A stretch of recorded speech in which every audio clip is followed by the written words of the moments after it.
A player with the caliber of Magnus Carlsen never backs down when it comes to surprising the opponents by playing some inferior lines or not very popular variations with boldness. It's this case in the game played between MBL from white pieces and Magnus Carlsen from black pieces from the World Blitz Championship 2016, which I'm going to analyze.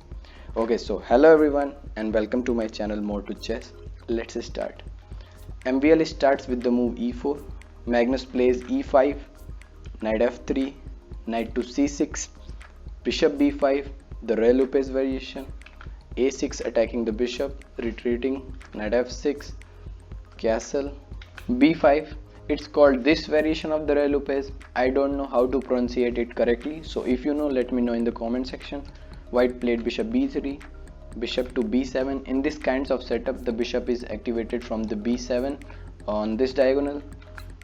Now d3, bishop to e7, knight c3, castle, a3, d6 and knight d5, attacking the knight and the bishop and also occupying the central d5 square, but black exchanged the knight, bishop cross d5, pinning this bishop.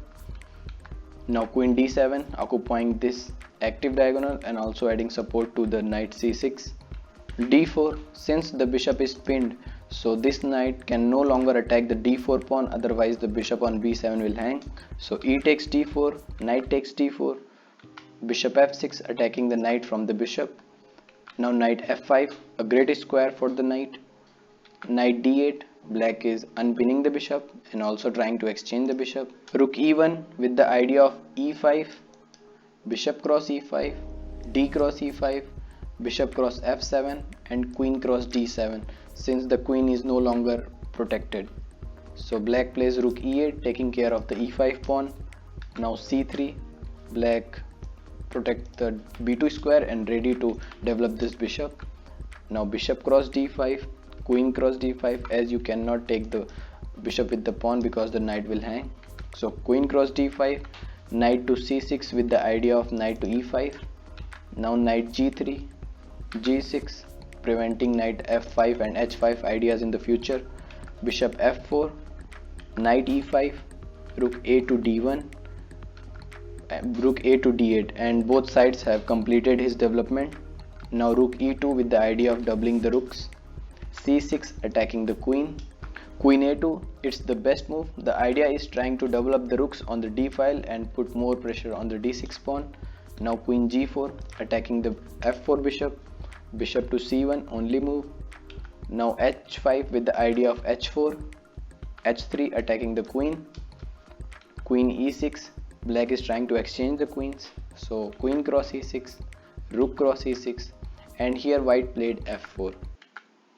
f4 is somewhat dubious move because it not only weakens the e4 pawn, but since the white pieces are not arranged in harmony, it also give black some advantage. Instead f4, if white try to play b3 in order to prevent a knight coming on the c4 square, then black will simply play knight d7 attacking this c3 pawn and also with the idea of knight c5 attacking b3 and e4, so it is not good for white. Now let's go back to this. Here the best move for white is to play rook c2. It is the best move. It protects the c3 pawn and give space the knight to develop through e2 as it goes knight to c4, f3, first strengthening the pawn structure, then d5, e takes d5, rook takes d5, rook takes d5, c takes d5 and knight e2. The position is balanced and the problem of g3 knight, which is not active from g3, is solved. But instead here white played f4, knight c4 and b3. b3 is a blunder here because it not only weakens the c3 pawn, but since the position for white is quite passive, here instead white can play two other moves without disturbing the queen side pawns, which is the first idea is to play rook f1 with the idea of pushing the f pawn to f5, and without disturbing these queen side pawns, white will continue to play on the king side. The other idea is to play knight h1 with the idea of rerouting the knight through f2 square. Both are good. Instead, white played the move b3 which weakens both these squares, as we can see in the future. Black played the best move, knight a5, attacking this b3 pawn and also attacking this c3 pawn. Now b4, attacking the knight, knight to c4, rook d3, defending c3 since it is attacked by the bishop. Now rook d e8, doubling the rook and putting more pressure on the e4 square, and also with the d5 ideas in the future. And now e5, a move with a very creative plan, but the problem is it does not work. Instead, f5 is a good try here, but he played e5.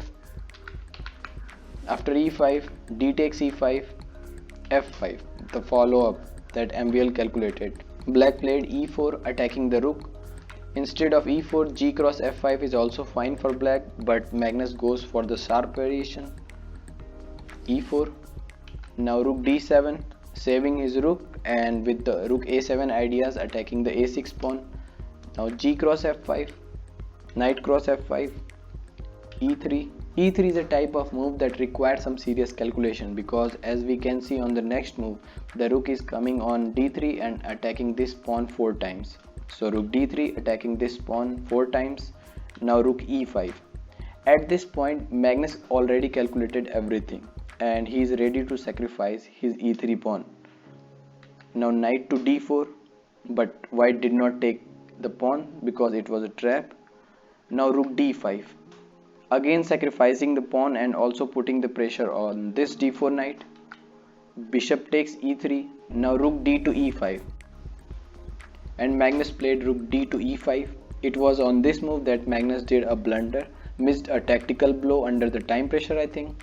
You can pause the video and try to find the best move by yourself and check if you can beat Magnus here. Okay, so let's go to the best move.